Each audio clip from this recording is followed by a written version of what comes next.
Hello everybody, this is Deucey, and I'm just going to be showing some random tips and tricks in EncounterPlus for today's video. So I'm going to start with just an overview of the settings page. I've looked at all these separately, but there's a few things in here that will be good to look at individually. So first we've got this link here to the Help Center, and that is a great resource for just learning some of the basics there. It's also got a link to our Discord, which is a great place to get your questions answered if you're having any issues with anything at all. There's a lot of us that are active there on the Discord. So local content, restore default. This is going to bring back in any of the SRD information that maybe you've made some changes and change some stuff around and you're worried that you've messed it up or whatever. This will restore the default content back into your library. We've got import and export here. So I'm going to take a quick moment to export. So if I click export, we can export all of these things individually, but I'm going to start off just by doing a campaign. Oops. I said campaign, but I did a compendium. That's fine. The compendium is anything under the compendium section in your library here. Monsters, players, items, and spells. So it's going to call it compendium. Let's just save it to the desktop. Perfect.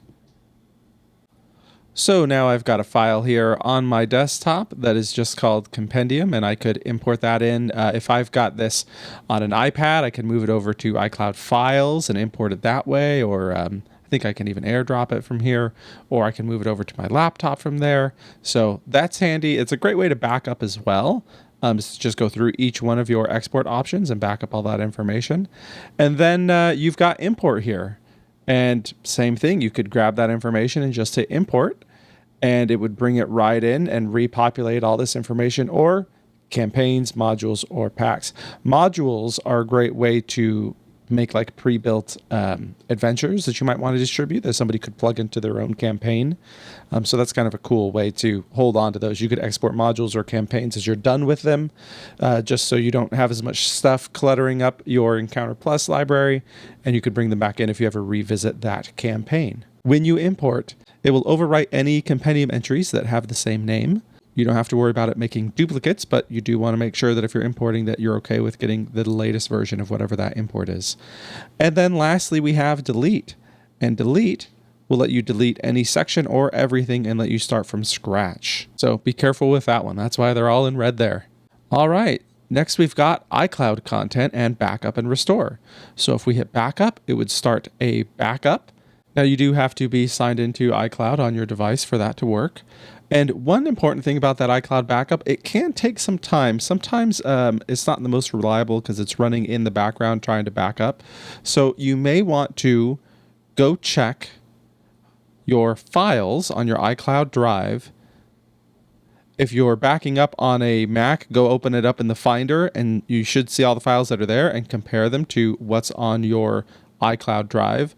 But there will be a folder like this called EncounterPlus where it will copy everything to. You want to make sure that you don't mess around with this stuff or accidentally delete this folder.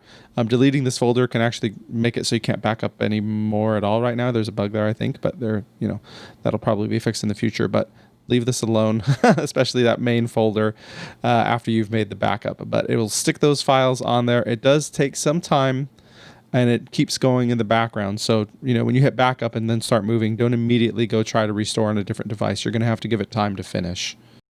A little more reliable might be just to go ahead and export those things and then import them somewhere else. The only thing that I've really noticed that's broken when that happens is you might have to reassign players to campaigns. There might be a couple other links that you have to kind of relink between markers and links to encounters or pages or anything else that you might have in here.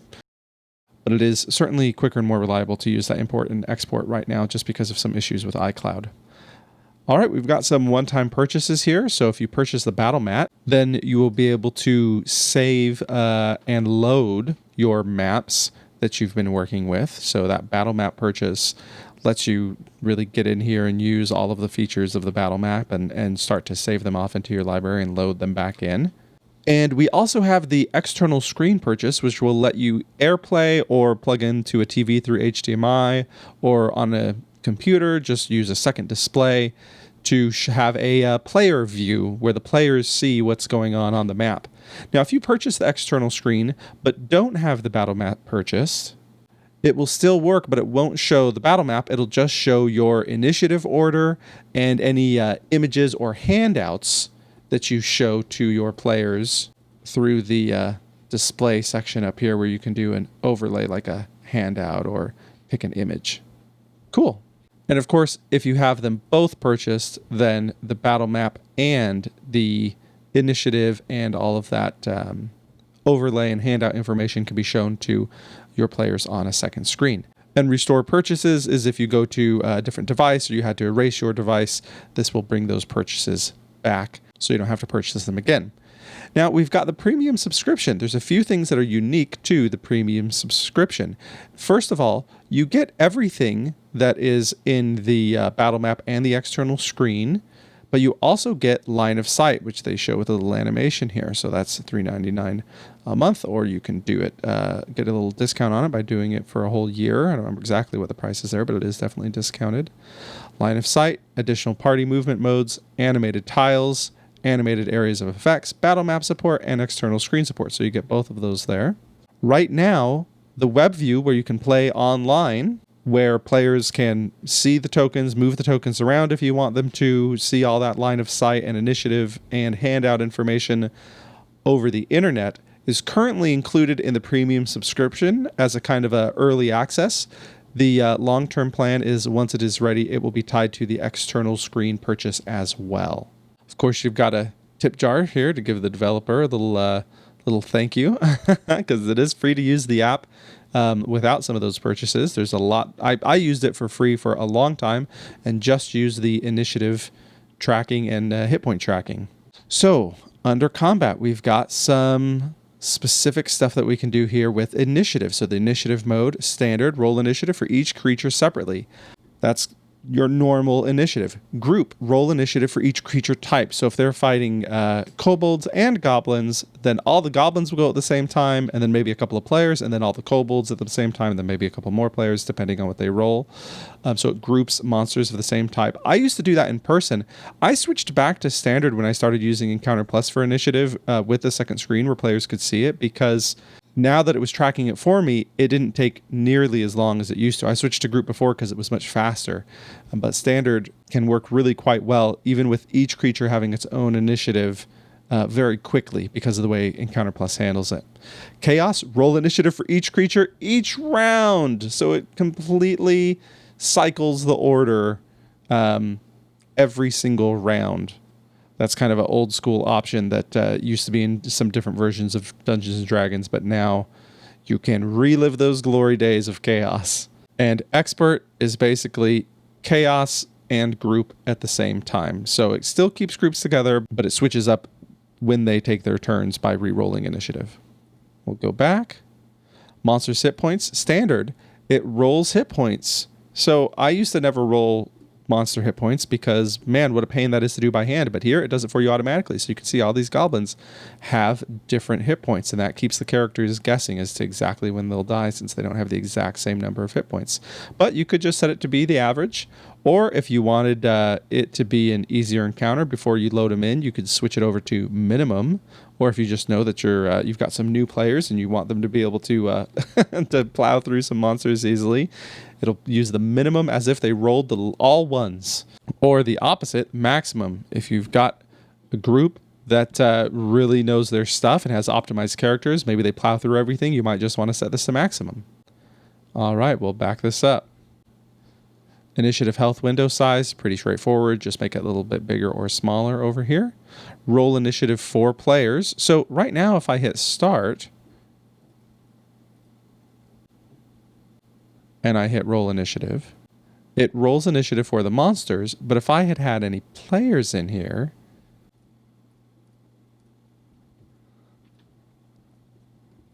and rolled initiative, it does not roll initiative for the players. It keeps it separate. So then they can roll on their D20s or whatever they're using, and then you can type in the initiative real fast. Or if they don't have their dice with them and you've put in their information incorrectly, you can hit this and hit roll, and it will give them a quick roll for initiative there. But if you always want it to do that, that is where this option to roll initiative for players comes in. Turn that on, and when you roll from the beginning, It will automatically roll for everybody. And roll initiative for non-player characters. So for friendlies and allies and stuff like that, you can choose whether or not you want to roll for them as well. I like it to roll for everybody. I know, for some people that's the big moment, roll initiative. But sometimes that kind of breaks narrative. It's a Final Fantasy moment where you're walking around along and then all of a sudden the combat music plays and everybody's fighting and you know that you're going into a fight. It can kind of make it can kind of be a moment where you stop and do a bunch of paperwork instead of the exciting, something just broke out. So I like being able to just kind of flow into it very quickly. So I have both these on. When I hit start, the initiative immediately pops up on the second screen and everybody can get started right away. No delay at all. Visible tokens, all. Or you can make it so that just players, just monsters, or no tokens show up. So this was very handy for me. I'm playing mostly online right now, as is pretty much everybody. But when I was playing in person, I would sometimes say, just show the monsters, because I had a TV in the table where people were actually putting physical miniatures and flat plastic miniatures down onto the TV. So I wanted the monsters to show up, but I wanted the player characters to have their own minis. Now, when I actually got some of those flat plastic minis for a bunch of the monsters, I started turning this off entirely so that no tokens would show up, because I had the map on the TV but had physical tokens for everything.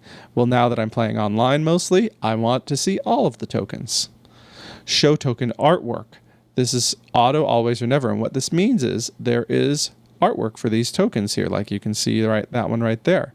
Well, if I zoom way out, it can be hard to see those little pictures, so it automatically switches to just the letters or the numbers. They're called labels, which you can edit if you swipe to the left on a token, hit edit. The label right there is the number or letter that will be displayed.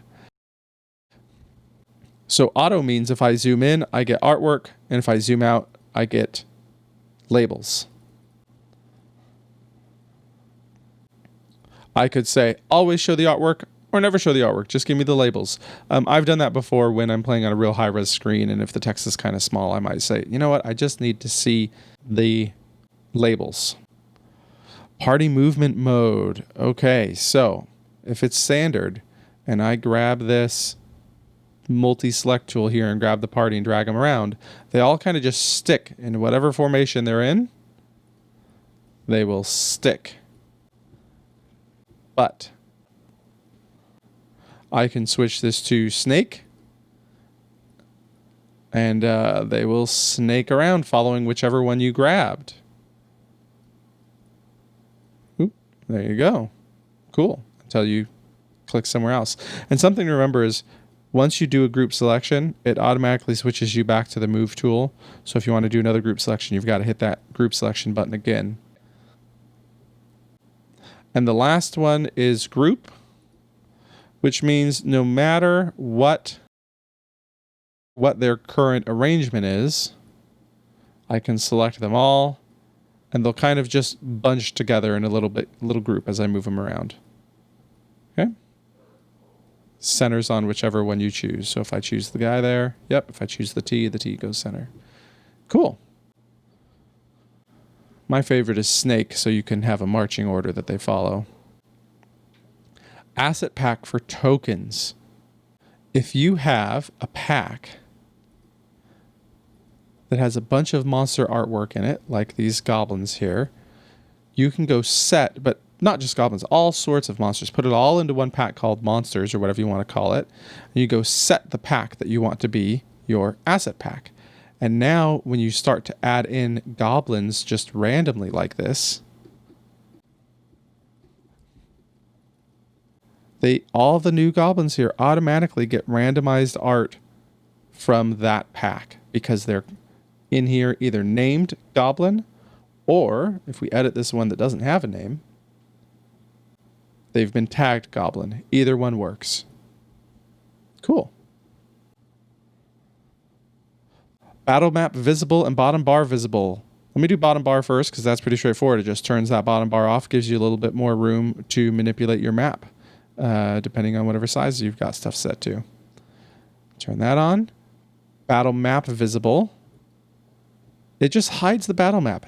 This is how I started using EncounterPlus. I had all of my baddies that I would add to an encounter on the left. I would have it roll initiative. If I even was doing that, I was doing it physically at one point. For a long time, I was only using it for a hit point tracker. And then I'd be able to click on their names here and bring up stats of whoever I was working with. So this right here without the battle map is still super valuable. This is a great way to get started with EncounterPlus. If you're using your own maps, this is super helpful for you to keep track of combat while you're using paper maps or playing theater of the mind or using a whiteboard or whatever. So I used EncounterPlus that way for a long time and I really like that.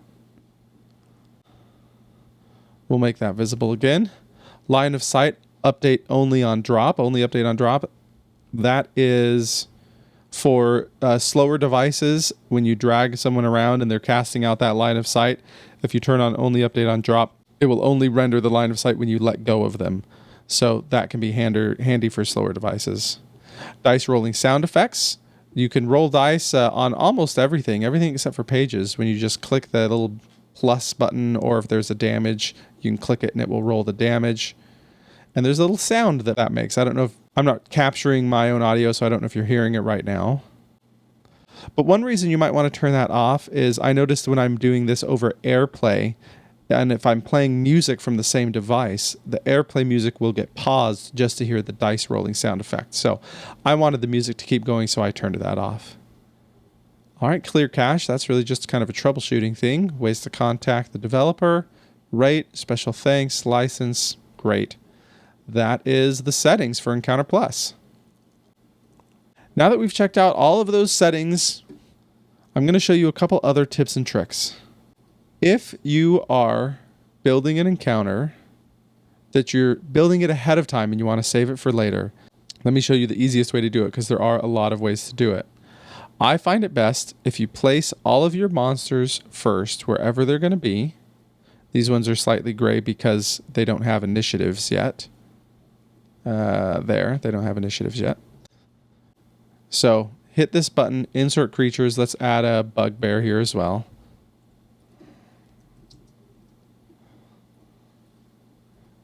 Great.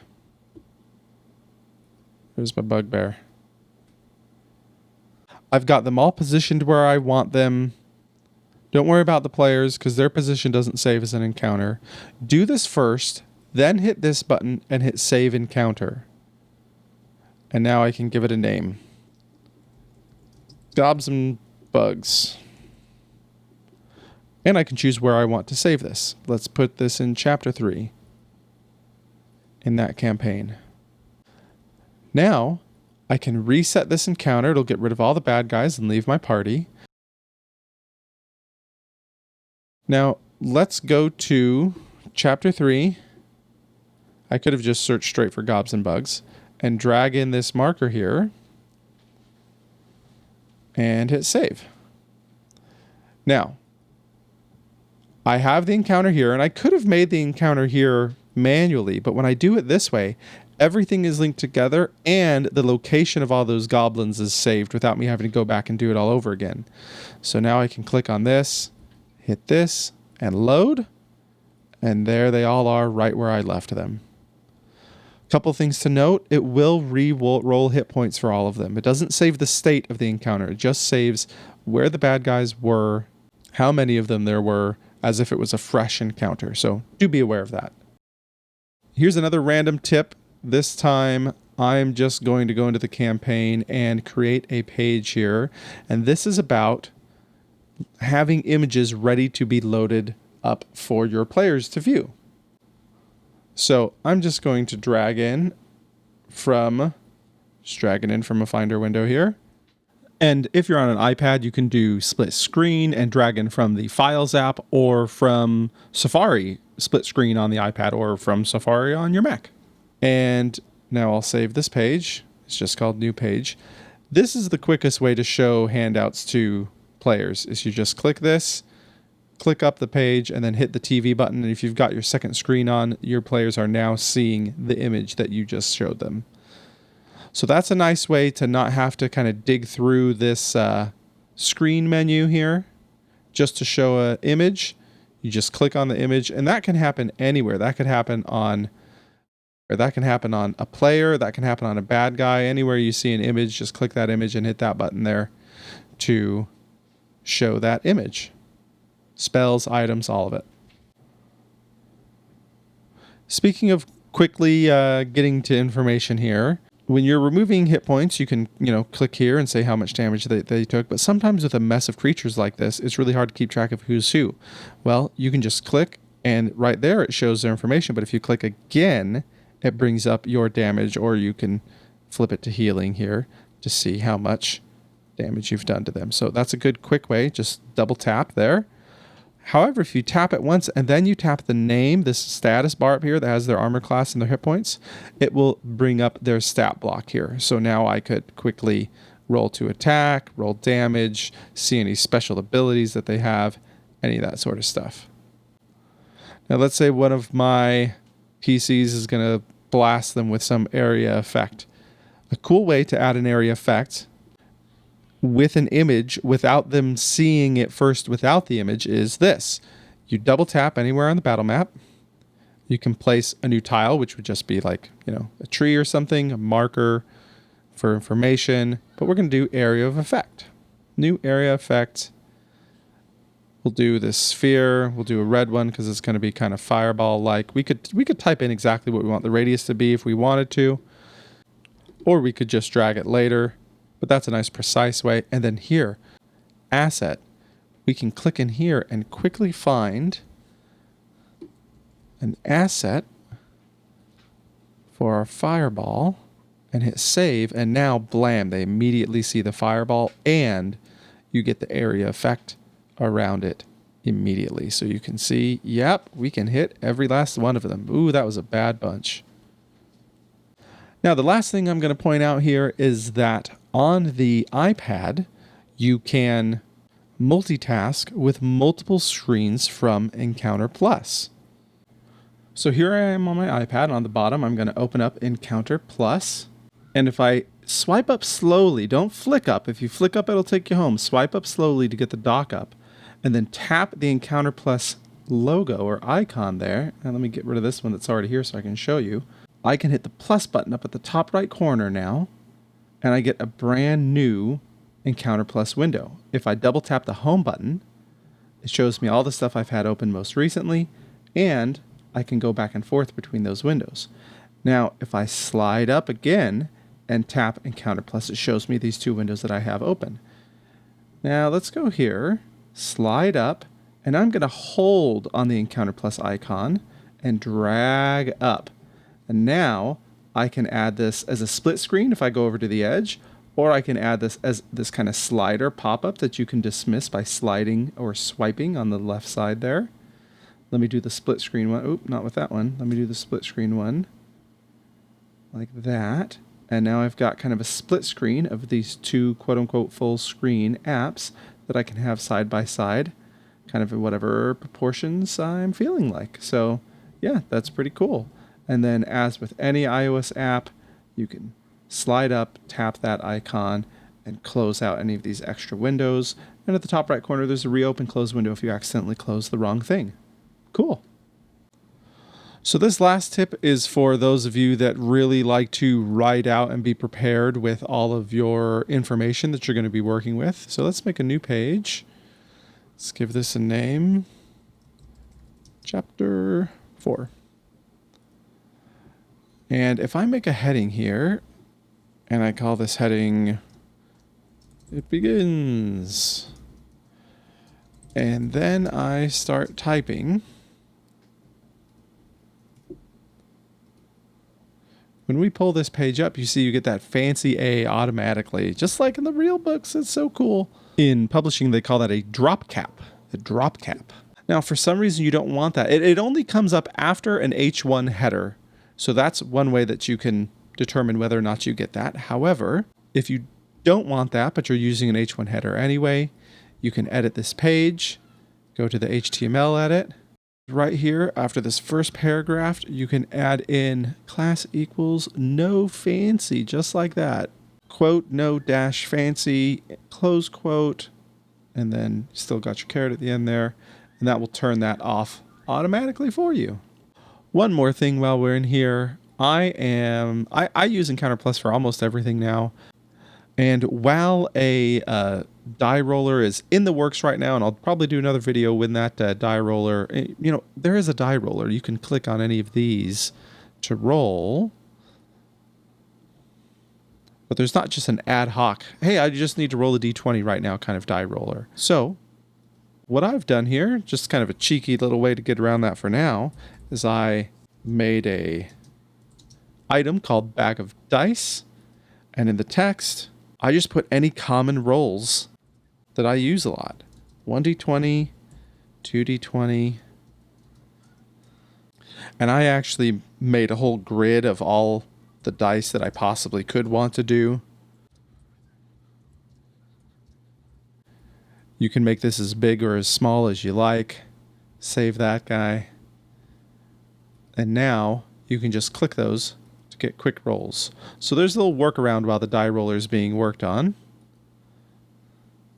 If there's rolls you use real often, you can do that. And then of course you can add a shortcut directly to that item. I'm doing this the slow way. Let's do this the fast way. Hit the 3 dots, shortcut, bag of dice, save, and now I just click bag of dice, and there they are, ready for me to roll. Cool. Well, that is everything for this video, and I hope you're enjoying EncounterPlus. As always, feel free to ask questions in the comments, hop over to the Reddit, or if you're in dire need and you need quick help, hop on over to the Discord. There's folks in there a lot of the time that can point you in the right direction. Have fun storming the castle.